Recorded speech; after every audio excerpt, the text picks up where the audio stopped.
வாய்மொழியும் எந்தன் தாய்மொழியும் இங்கு வசப்படவில்லையடி.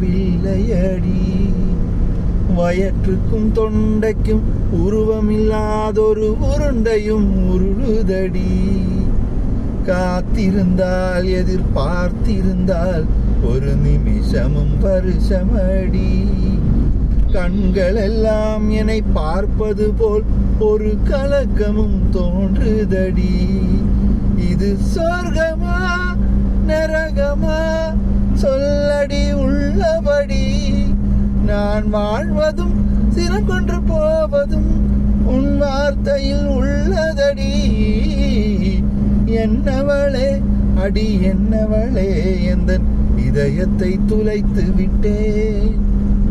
எந்த இடம் அது துளைந்த இடம், அந்த இடத்தையும் மறந்து விட்டேன்.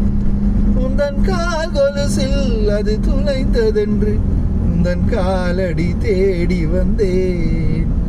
காதல் என்றால் பெரும் அவஸ்தை என்று உன்னை கண்டதும் கண்டு கொண்டேன்.